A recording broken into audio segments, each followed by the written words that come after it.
ma très bonne amie et collaboratrice Sophie Lefrançois de la Faute à Ève. Bonjour ma belle Sophie. Alors, j'ai la chance aujourd'hui de t'interviewer et j'en profite comme première question à te poser. La Faute à Ève, c'est vraiment un nom très original.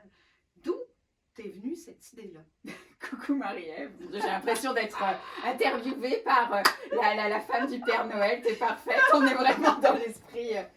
Bon alors, bon, La Faute à Ève, mais c'est déjà c'est une chanson d'Anne Sylvestre, hein, une chanson rigolote, qui est Anne Sylvestre, c'est une chanteuse française, enfin, voilà. Beaucoup de mon univers de toute façon vient de références.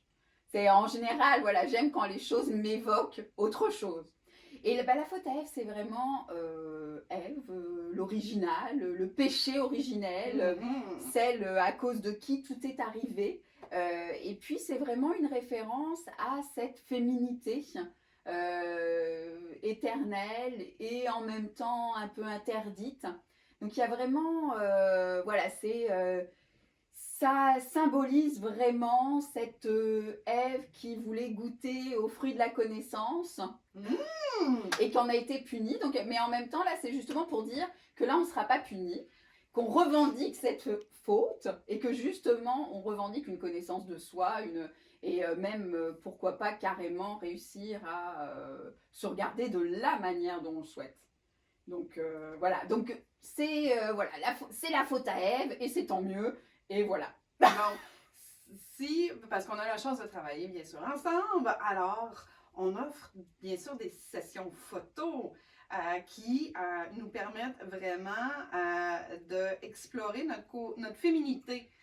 Oui, et tous les aspects, en fait, tous les archétypes de la féminité. Donc, le leitmotiv de la faute à Ève, c'est de l'amour pour toutes. Donc, c'est vraiment d'offrir aux femmes une expérience où l'image, justement, archétypale de la féminité dans toutes ses subtilités. Puis, c'est ça aussi qui est agréable, c'est de pouvoir explorer un petit peu tous les aspects de ce qu'on met derrière ça, derrière la femme.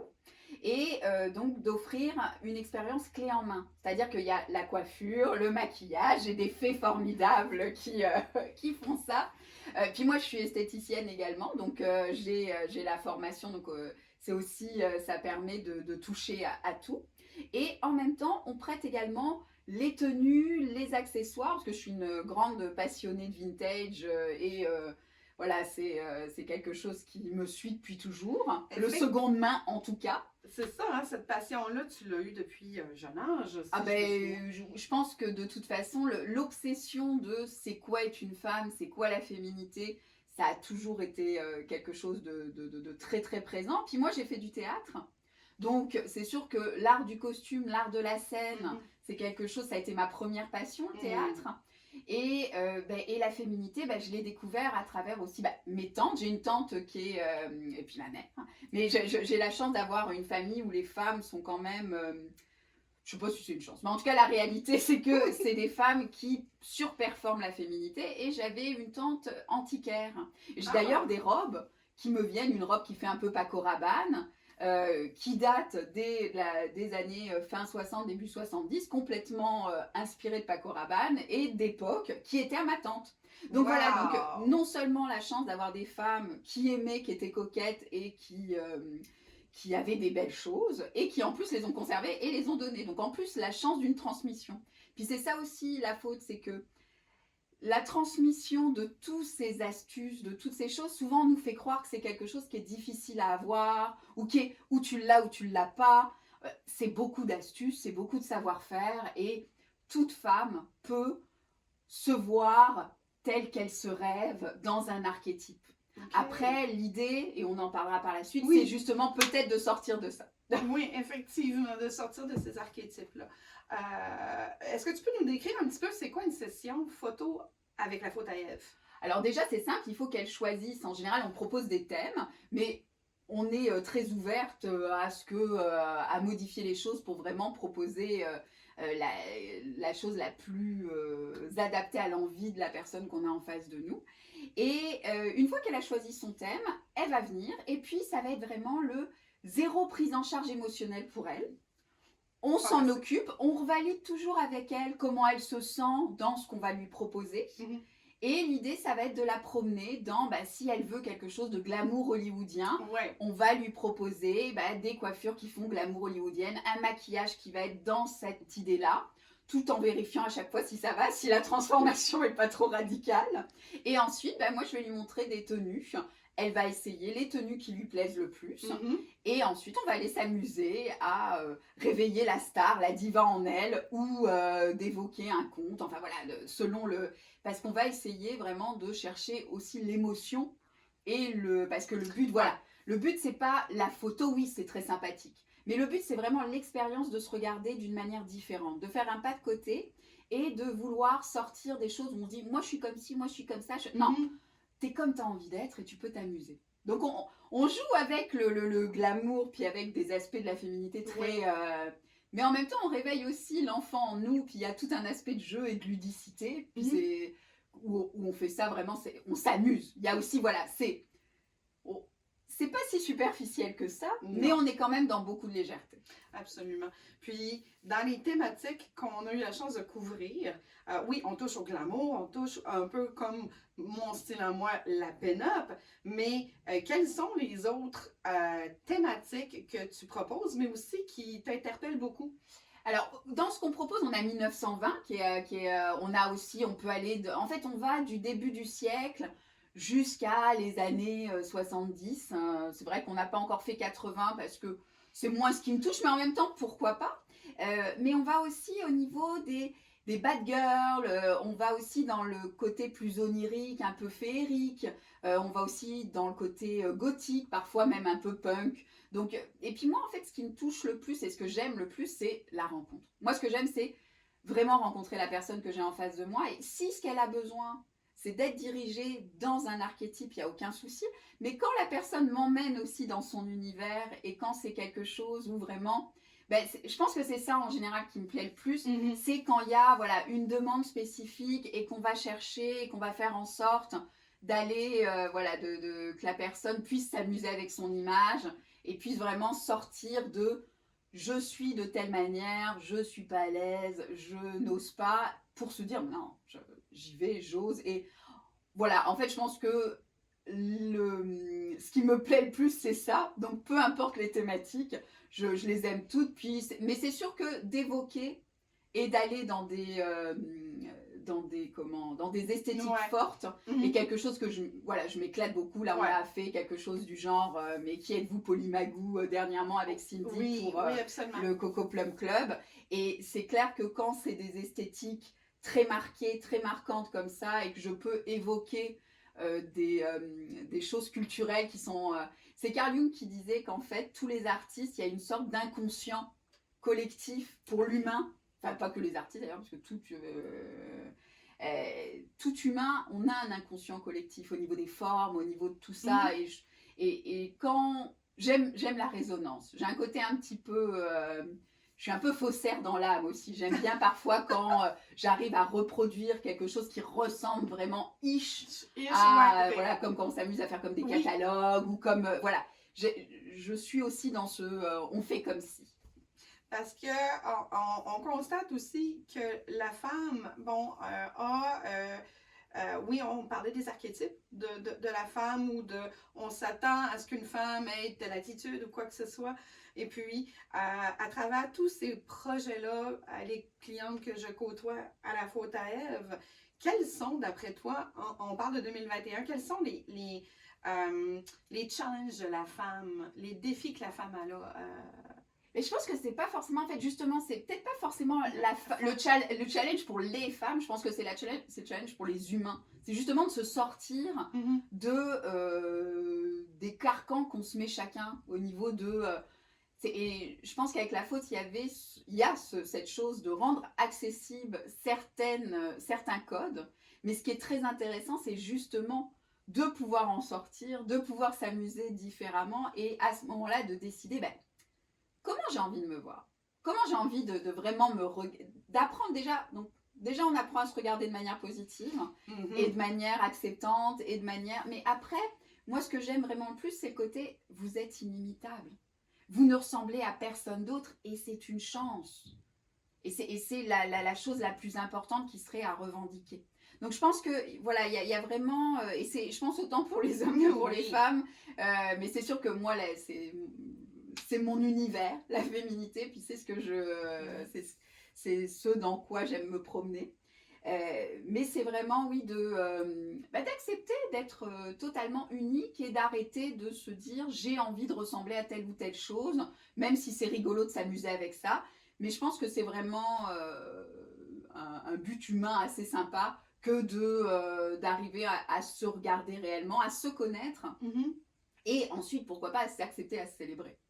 C'est vrai que ça permet, je crois, de faire découvrir des choses qu'on ne connaissait pas de soi et que ça nous amène à nous dépasser en tant que tout simplement cliente, puis d'essayer une session photo avec toi.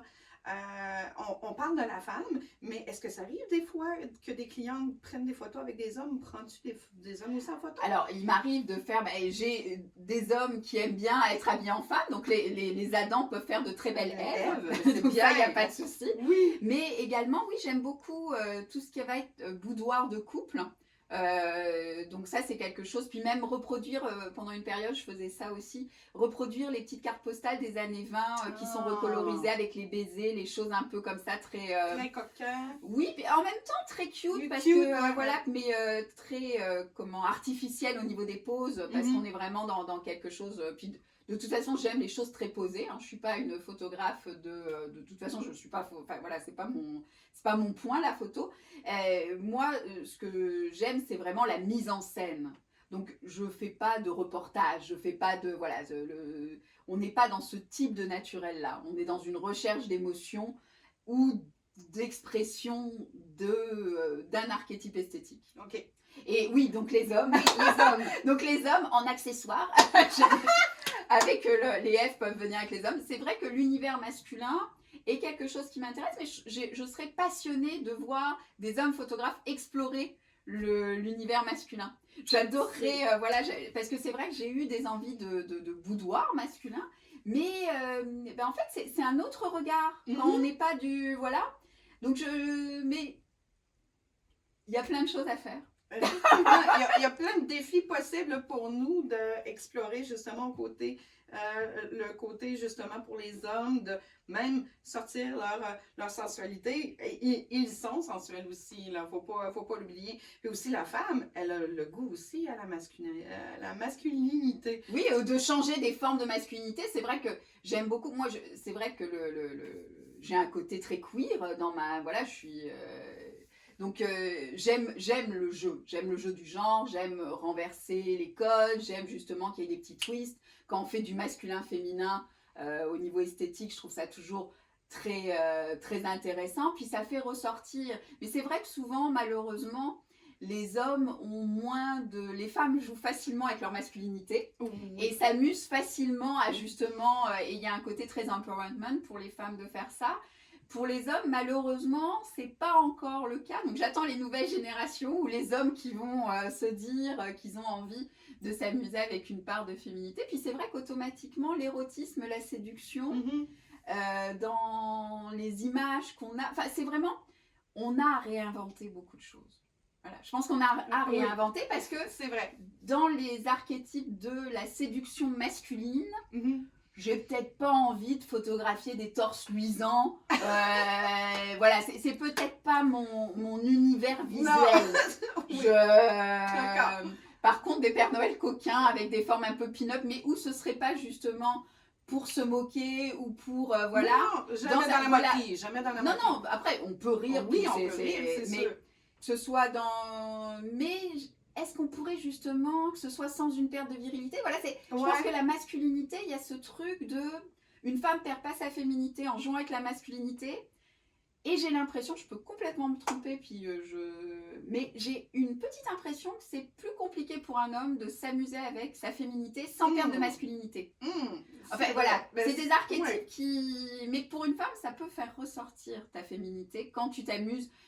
Voilà, quand on voyait avec les hautes formes, puis les queues de pie. Oui. Voilà, c'est vrai que pour l'avoir vécu, de l'avoir fait ce shoot-là, on peut vraiment, on va vraiment ailleurs.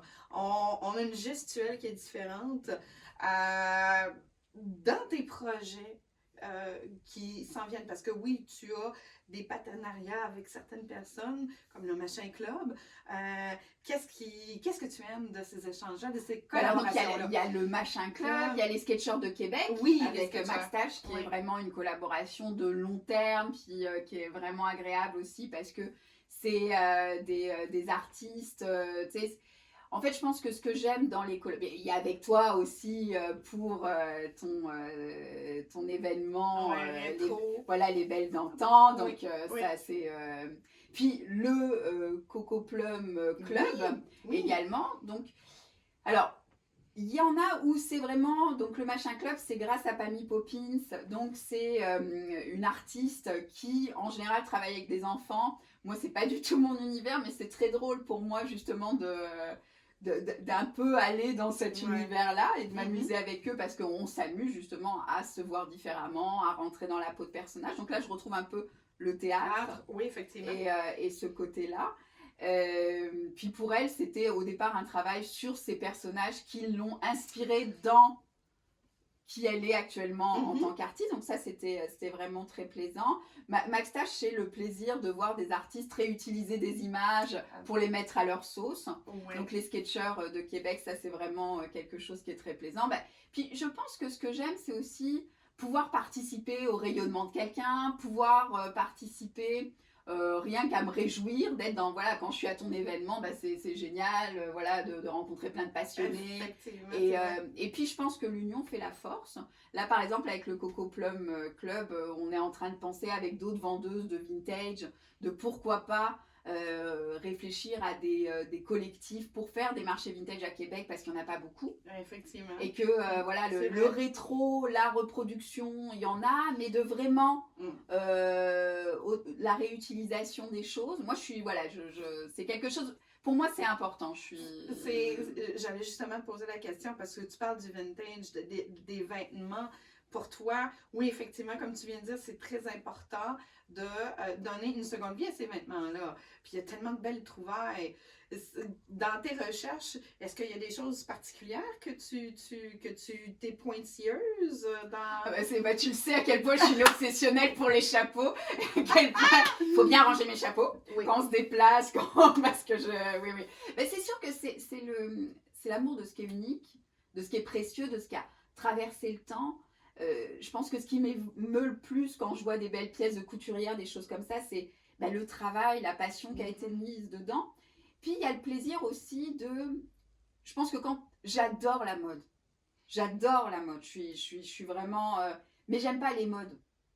J'aime la mode, c'est-à-dire que et que le vintage, c'est quand même la possibilité justement de choisir toi, dans quoi tu te trouves le mieux.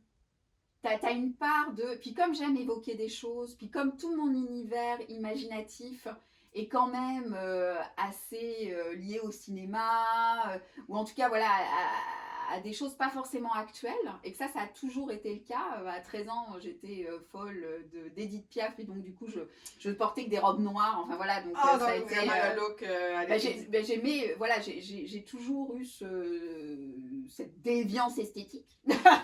Mais c'est aussi, voilà, c'est s'approprier son image. C'est vraiment dire, voilà, oui, ok, là on me dirait que c'est un peu comme ça, si j'ai envie d'être acceptée par le groupe, qu'il faut que je m'habille, hein, puis il y a une mouvance. Mais après, d'en sortir, puis de dire, moi je sais que ça c'est une robe années 80, mais elle fait années 40, puis si je l'accessoirise comme ça, je peux faire référence à un côté un peu gothique, ou à un memento mori, enfin voilà, c'est que j'aime me raconter des histoires et je m'en raconte même quand je m'habille parfois. Et que le vintage, c'est aussi ça. C'est aussi... Puis qu'il y a déjà tellement de choses. Pourquoi voilà, il y a déjà tellement de choses jolies à utiliser que, voilà, que je trouve ça dommage de ne pas les faire rayonner. Puis, j'aime les personnes qui sont différentes et que... le second main, le vintage, enfin le fait de choisir soi-même ses vêtements, de fouiller, de tout ça, c'est fort, tu t'es un peu plus forcé. Oui, effectivement. D'être unique, d'être différent et de réfléchir. Et de pas faire les choses de manière automatique, parce que c'est comme ça qu'on fait tout le temps. Et puis voilà, je suis, même si on donne des conseils, je suis quelqu'un qui est j'aime pas trop les modes d'emploi sur comment être. J'aime que les gens puissent justement se donner la liberté d'être Ce qu'ils veulent. comme ils ont envie, comme ils se sentent le mieux, puis que C'est ça vrai. puisse changer, qu'il y ait un jour ils sont, voilà, qu'ils puissent vraiment, je pense que le côté je suis comme ça, puis ça me définit, est un truc mortifère. Je vais te poser la question. Dans 5 ans, dans 10 ans, qu'est-ce que tu voudrais accomplir ou tu te vois où dans 5 et 10 ans? Alors là, moi, j'ai commencé une formation en programmation neurolinguistique et je vais aller aussi dans l'hypnothérapie parce que j'aimerais bien, en fait, je pense que la faute à Ève, sa mission, ça a été vraiment de permettre à des femmes de se regarder de manière positive et d'oser même, ne serait-ce que se regarder ou de prendre un moment pour soi, même rien que ça, en fait, d'accepter, je vais prendre un moment rien que pour moi, pour m'amuser sur quelque chose qui a quelque part aucune importance ou qui n'est pas forcément voilà, facile de s'octroyer. Mais là, en fait, j'aimerais vraiment pouvoir ajouter des outils plus profonds pour pas que ce soit juste ah bah là je me vois bien sur cette photo puis de cette manière en ayant cette coiffure avec ce maquillage puis sous cet éclairage puis avec un tas de conditions. Donc j'aimerais voir voilà, il y a des expériences de photothérapeutiques. Il y a des tas de choses comme ça que je suis, dont je vais sans doute ou faire des formations ou m'inspirer. D'accord. Mais j'aimerais vraiment créer un outil, réfléchir, explorer avec des femmes sur, puis aussi sur le vieillissement, sur le fait que pour moi c'est très important au niveau de la visibilité qu'il y ait plein de formes de beauté différentes et que face au temps, on ait des images de femmes vieillissantes ou qui s'assument et qui puissent, voilà, donc c'est d'arriver parce qu'on est en plus on est plein de contradictions les choses sont vraiment pas noires ni blanches puis c'est vrai que d'arriver à on peut aimer le glamour, on peut aimer la sophistication, on peut avoir une certaine image de la beauté mais en même temps se dire que ça peut être quelque chose de très enfermant, de très excluant donc comment est-ce qu'on fait pour voilà parce que demain je me reçois j'ai un accident ou j'ai une hémiplégie, il faut pouvoir se regarder de manière positive et être quand même heureuse d'être soi et de pouvoir ou même juste le temps qui passe parce qu'en fait voilà il y a des femmes qui vivent la vieillesse comme un accident de la vie et alors je n'ai aucun voilà je suis la personne la plus soutenante sur le fait de faire des chirurgies, des injections, des choses comme ça. Il n'y a vraiment aucun souci, aucun jugement. Puis, mais j'ai vraiment envie qu'on puisse élargir ça au maximum sur le fait que des cheveux gris, ça apporte de la lumière au visage, que si tu as envie de les teinter, c'est très très bien, que j'aime les couleurs, que j'aime tout ça. Mais plus on va avoir de femmes et d'hommes qui s'assument dans leur individualité, dans le fait que justement ils sont incomparables et qu'ils ne ressemblent à personne d'autre et qu'ils revendiquent ça, plus ça va donner à chacun la chance, la joie de se dire je peux moi aussi travailler sur ce qui me différencie complètement parce que c'est ça qui est bien. Et que le problème, c'est que tant qu'on est tous à vouloir ressembler à des archétypes et tous à... c'est... Voilà, il y a un jugement parce qu'on est tous dans une recherche d'un truc qu'on ne peut pas atteindre. Que dès le moment où tu arrives à te dire, voilà, je suis incomparable, je suis inimitable et la seule chose qui m'intéresse, c'est être bien avec mon nombril. Et qu'en faisant ça, en fait, c'est fou. Mais en étant mieux avec ton nombril, souvent, tu es mieux avec les autres. Ah, tellement.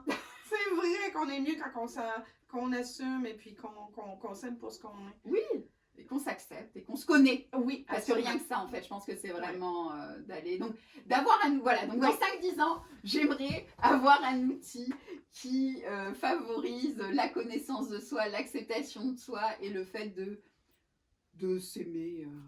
d'être confortable, de se trouver bien, puis de travailler dans un côté émotionnel, puis de donner aux femmes ou aux hommes la possibilité aussi de réveiller. Il y a une part d'artiste en chaque personne, il y a une part d'imaginaire qui est parfois tuée par tout ce qu'on nous envoie, puis justement par les modes d'emploi.